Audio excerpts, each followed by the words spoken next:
Hello and welcome to this video about the Feiyu WG, which means Wearable Gimbal.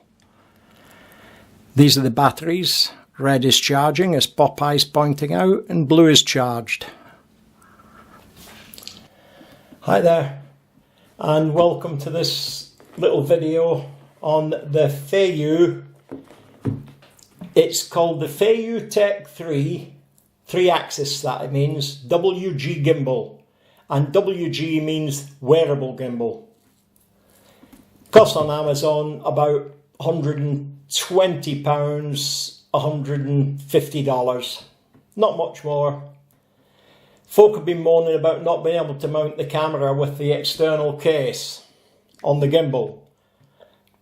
Well, the external case is too bulky, probably too heavy, but you can make it work. I've seen a video on YouTube where a guy screwed the waterproof case back to these fittings and it worked. I don't need to bother, because guess what? The gimbal's not waterproof. It's showerproof, it's dust and dirt proof, but it's not waterproof. So why would you want to bother? I don't know, I can't figure it out. I don't know why people would bother with the waterproof case. Okay, if they're mountain bike and it's dusty and dirty, but you just put a filter on the front of one of these. This isn't a GoPro, but I've got a filter that goes on the front, a UV. Protects it. If it's pouring down the rain and I can't cycle with an umbrella up, then I don't go out. Pure and simple. Right, I'll open the case and show you what's in here. It unzips. It's a nice case, fits in your backpack or my camera bag. I wear a small one on the side here, but it fits in there with everything in it. And people have been saying, oh, well, I put my gimbal in my backpack and it somehow pressed the white button and it spun around and wound the wires up inside. There's the white button down there. You can't press it in this case. But what I can't really get to grips with is, why would you sling it in your backpack? It's all 100 and odd pounds. I wouldn't sling it anywhere. So, and you have to hold that button down for 2 to 3 seconds for it to switch on. Now, what have you got in your camera bag that could accidentally fall on that? Look where it is, down there, and hold it for 2 or 3 seconds. Can't see it. Sorry, beyond me. You get 4 batteries. I've obviously got these undone because they've been charged. They come like this packed. About 2.5 to 3 hours. So you got 6 hours with these 4 batteries. That's your little charger. USB fitting. I've got a USB mains plug, so I just plug it in with this. And you have little fittings that screw on with an Allen key, and you've got the Allen key. And they go in place of that, like that, for your GoPros, or in place of that, like that, and the little pre-drilled holes. I use the fittings that are there, so I don't use these.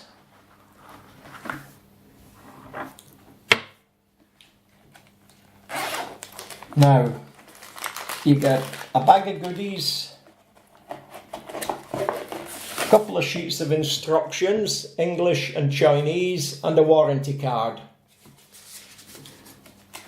Being as the warranty is issued in China, don't be in a hurry to claim. Now, in here you get a bag of fittings, stick-ons, the usual stuff you get with a GoPro. Things like this that don't fit that gimbal, but it fits your camera, and this fits your gimbal, and the idea is the gimbal can charge the camera. Don't do it, only works for half an hour and the batteries are flat. There's your USB fitting for your charger, and there's your USB to USB for your cable, and there's another fitting, and it's beyond me what that one does, so I've not looked on the instructions, I don't know. I think if you have to look at the instructions, you shouldn't be turned loose with two short screws and two longer screws. So if you've got one of the cameras that are slightly bigger than the GoPro, and there's quite a few, a mil here and a mil there, then that gets you around the problem. Now, before you put the batteries in, you assemble this wee bit of kit. And I'll try and show you what I'm doing. I'm screwing these into the holes there.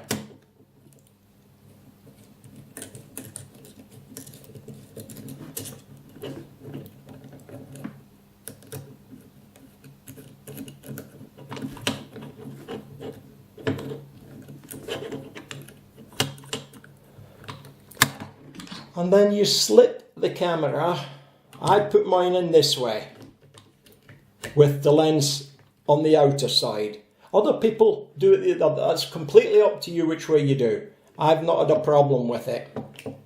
But this way I can stand it off a little bit from the end of the gimbal. And then you fasten it all up.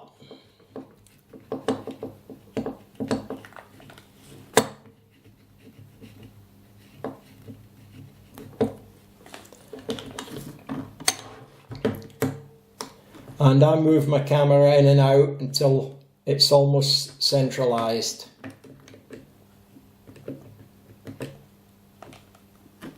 Which is about there.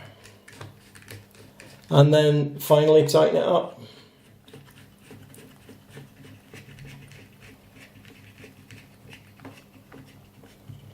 Now the beauty of doing it this way is you can get to the memory card. You still can't get to the battery, so you have to remove it to do things like that. And your up and down movements for your menu are in there as well. And your speakers and or your microphone and so on, depending on the camera you have. You unscrew this bit here. And quite obviously this is where your batteries go.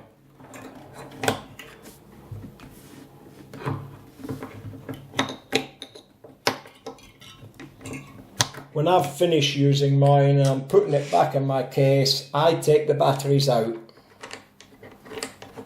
If for no other reason but to remind me I need to charge them. Right, we'll put them over there. Nice case that. Now that's your gimbal set up, and to switch it on, it's a long press for about two and a half seconds. 1 and 2 and there you are. Now, I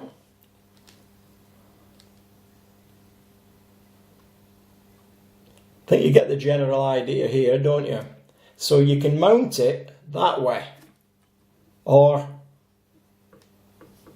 that way. And there's the other one there. So there's lots of different ways of mounting it. And you've got these fittings in here, remember. I don't use them, told you that. But it's up to you. Now that was the long press to switch it on. And a long 3-second press shuts it down. One single tap. You'll hear it beep. And that's panning mode. But it gives you a nice panning angle.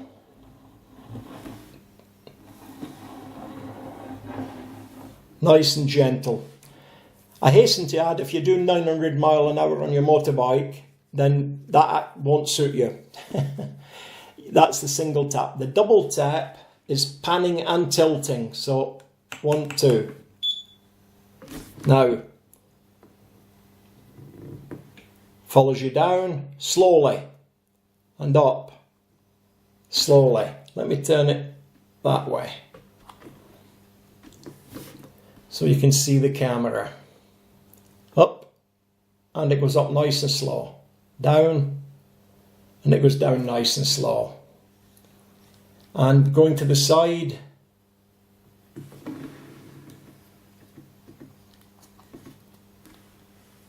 nice and slow. So it takes all the wobbles and the shuggles. Shuggles Scottish for wobbles.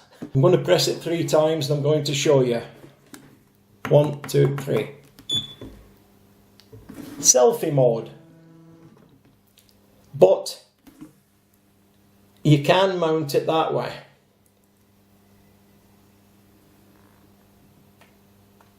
And you can mount it that way and still get a selfie.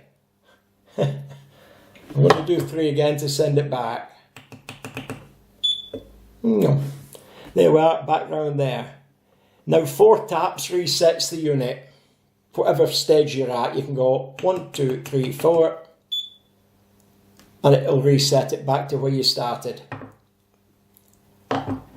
Now, once you've had it on a few seconds, I think it's about 8, it won't follow you down, but if you wanted to, you can take it and manually do that, and it will stay where you turned it to, down the way. Equally, it will stay exactly where you point it. And then tap 4 times. And back to where you started again. I mean, that's really clever, isn't it? There's other settings in it, and you can be manually set in panning and lock modes. And you sort of hold just about 3/4 of a second. And that's in a lock mode. So the camera's facing there, where my finger is. And it stays there. Now I'm going to tilt, and it'll follow my finger up and down. It's locked on my finger, look.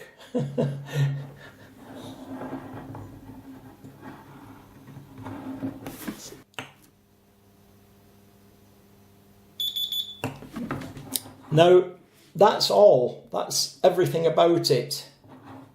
You can't complain. It's a brilliant setup. It works very well. You can have it on different sticks and mounts. I have tried it. My pal asked me if I could use it on the monopod to look in his gutters. And I thought, well, yo, look at that. And that. Oh, what a mess. And I says, yeah, I don't see why not. And the gimbal will stop it wobbling around, which it did. The whole lot needed doing. So I did show him. And he flapped a bit when he saw the outlet was completely made up at the far end there. So he says, would you mind going up some steps at that point? I said, no, forget it. Not interested. And it does what it says on the tin. It works perfectly. Now, when I've finished with mine, I unscrew the camera slightly so I can slide it out. And then when I put it in the case, next place to try it out was a churchyard near my pal's house while he was clearing out the gutters. And I just thought walking, I'm only using it in mode 1, so it's panning and tilting.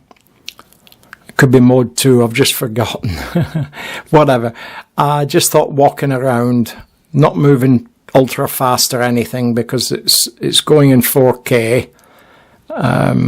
I'll downsize it for putting up on YouTube, but it's shooting in 4K, and at 30 frames per second you don't want anything moving too fast. But the gimbal seems to be steadying everything up, including me humping my way across the graveyard. Normally my camera would be bouncing and shaking, and I'm very impressed with this gimbal.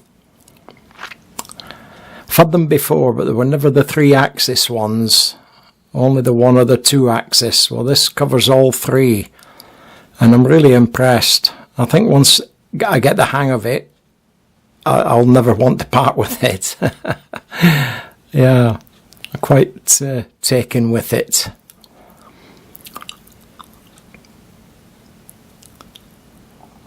And I'm going quite quickly now, as you can see. I'm not speeding the video up, and I've not used any editing techniques. And there I am. I've just tried pressing number 3, focusing backwards. Now number 3's gone on again, focusing forwards. And now I've lowered the camera down to nearly ground level. Yeah, very interesting effect. I'll set the case up and let you see in a minute. That way in, and I turn them down the way, the pins. So it's ready for me now. Normally I take the batteries out, sometimes I don't bother because there's nothing going to hit that button and hold it long enough. And that's it. Thanks for watching. Bye then out. Aye, that's your lot. Thanks for watching. Give me a thumbs up if you liked it, and subscribe to find out what else I'm up to. This is the end. Indubitably.